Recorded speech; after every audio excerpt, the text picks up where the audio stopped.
I should just leave it open for and then I'll stay out here for a minute. Marky, who works for us, is a jeweller, and so today what we're going to show you is a short demonstration of various texturing techniques, and Marky will tell you all about that and show you what she's doing, and then you have an opportunity to have a go yourself and to make like a little Christmas decoration or a Christmas label from a copper disc. So without further ado, I'll hand you over to Marky.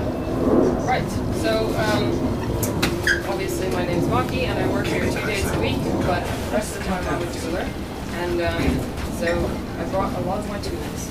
And I'm going to show you various jewellery techniques and then 2 kind of fun, creative jewellery techniques that you can do today here. And if you're very interested, we also run a course, so there are some pamphlets down there, but in February we're running a day course for anybody that wants to make some jewellery, no other artistic requirements, so I'll just put those there for later. So these things are small, obviously, so I'm going to show you the technique, show you a picture of the technique, pass around the piece so that everybody gets a good look at it. But I am using scrap copper, so be careful because some of the edges are a bit sharp, so no bloody fingers. Right, so this picture shows 2 rings that we have here at Jam, and they both have a round hammer finish, and I will just pass that around actually, if you can just come back. Now, a round hammer finish, no surprise, you use a hammer to make it. Now, this side of the hammer is domed, and this is a planishing hammer, so this is a jeweler's hammer. Planishing, which means that the head of the hammer needs to stay super shiny. Now, this is not super shiny, but compared to a normal hammer, it's pretty shiny. And there are no marks on it, no scratches at all. If you have a scratch on here, because this is steel and it's far harder than silver, gold, copper, whatever you hammer on will transfer to the metal. So you have to have it very clean, and you have to keep it polished. So we'll just pretend that's very polished. So, these all come in different shapes and, different sizes.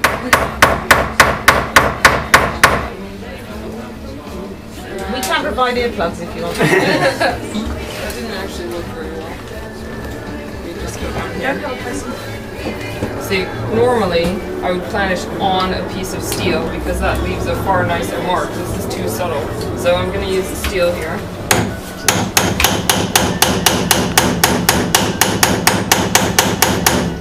Okay. This is good stress relief. Much louder. Oh, excellent. If you're annoyed at someone, this is good stuff. So I will just pass that around. You can see the difference at the top of that piece of metal with the rest of it.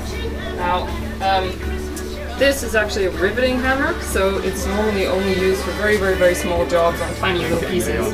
But you can also use it for making texture if you want. So it's a bit different because you have to use a bit more force.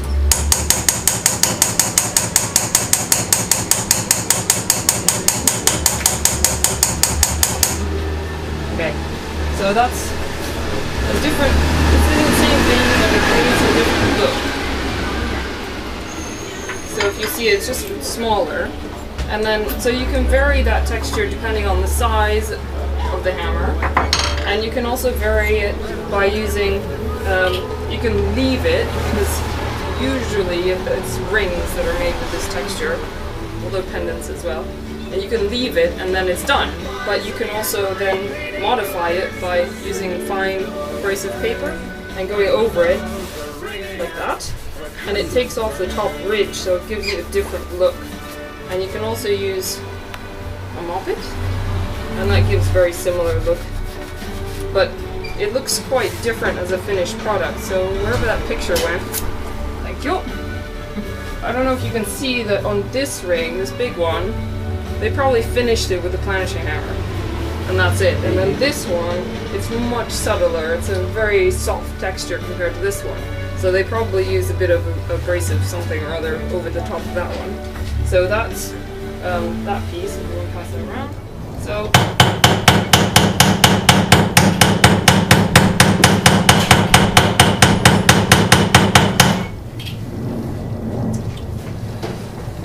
okay, so if you pass that one around, that is the straight hammer finish.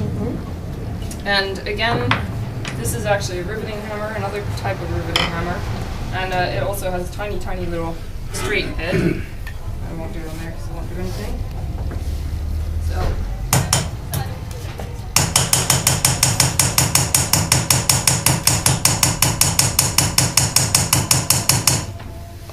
Okay, it's on there. You'll see it when it gets passed around.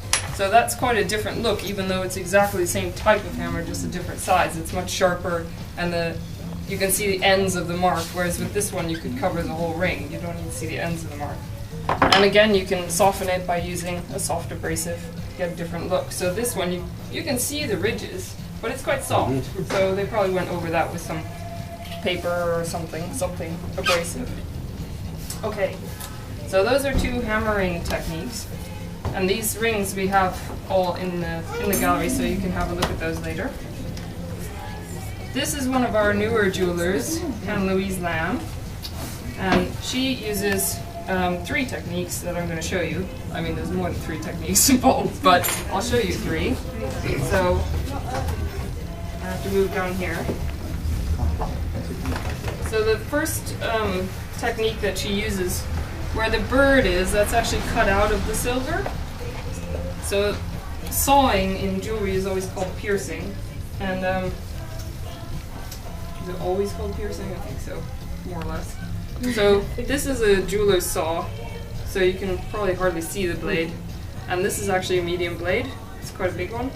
And the teeth on the saw, go this back way. that way, right? Yeah, and usually people can't see it, Yeah. so you have to run your finger along it, but not too fast. So these are all my medium blades, and I actually brought I have some skinny blades.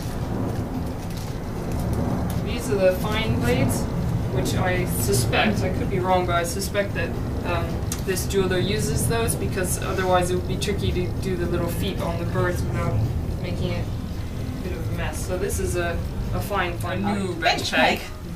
This one is 7 or 8 years old. And Who can spot the difference? but these little bits on the left-hand side, or right-hand side if you're left-handed, they get really useful, and you get really sad, and you get attached to them. So when this broke off, I glued it back on because I couldn't bear to part with it. Anyway, the useful thing about the bench peg is that when you're sawing, you put your fingers over the wood so that if you saw too far or you slip or whatever, it doesn't go in your fingers, it goes in the wood. Right, so I'm just going to cut out this shape.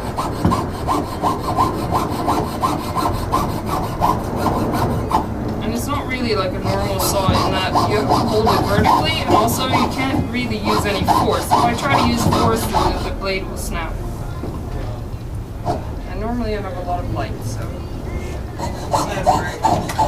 And a torch. No, it's okay. It's going to be a bit long. And then you can put it on the Christmas tree. So there is just, I better not use that. Yeah, can I use one of these? Yeah, sure. So you take your bubble, and then you take the Sharpie. Where'd the Sharpie go? And you draw a line. If you want to make the letters straight, you don't have to make them straight. You can be creative. You draw some kind of line, and it doesn't have to be straight across. It's up to you. And then you pick your letter you want. So let's go for jam. So J. Yeah, Look at the letter. Yeah, look at the letter. Don't do it upside down. And then decide how you want to line it up. And it doesn't really matter how, as long as you do it consistently over all the letters. And then the only other thing to remember is you do not want to hit it tappity tap tap tap, because you'll end up with a very weird letter that has all kinds of shadows on it. So you just gotta be confident and don't hit your hand. Just one, and there's the J. And Just one comment. that's right. And then you can continue whatever it is that you want to write. So that's how you use the punches, and I've written the alphabet out here so you don't spend like 25 minutes searching for each letter. So that you're going to try that. And then the other thing you're going to try, this is binding wire, it's thin iron wire. So it's harder than copper, silver, gold, etc. And I've made some shapes. So I've got a little present, wrapped up present, and a bobble hat, and a heart. And the nice thing about this is that it's very creative and fun, and it allows a little bit more creativity than the letters. And then you can stick them onto your bauble. I'm just going to use that. And then you hit it with the hammer, but don't overdo it. Don't go crazy and thinking about your horrible boss or something, because it will go straight through the copper. Not you, Mike.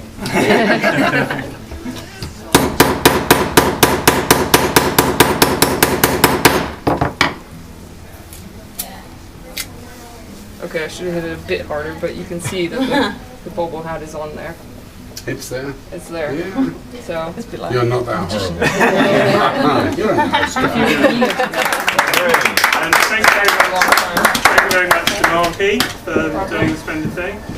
And Marky and also Jane are here to help if you need some assistance. Jane's a silver.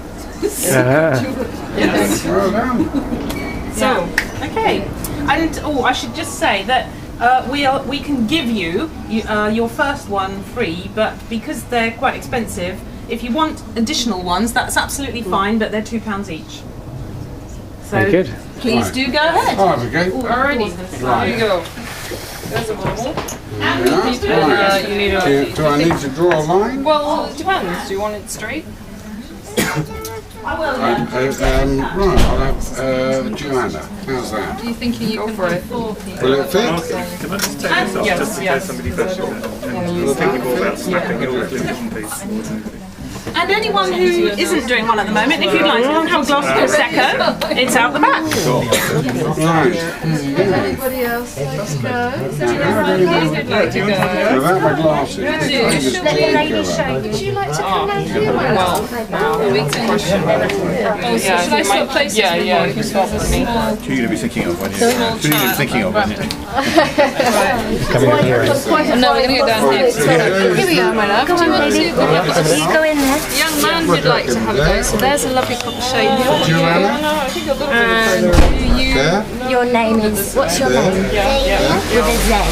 Right. Is that the right way? What, 110? to start off with. Would you like me to help you draw a straight line, or are you going to put the letters where you'd like? Do you want it in a straight line? Yes. Right, there's a What G. you got to talk to the lady.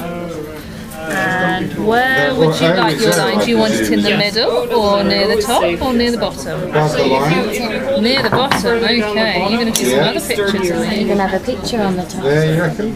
See, that's... Well, I mean,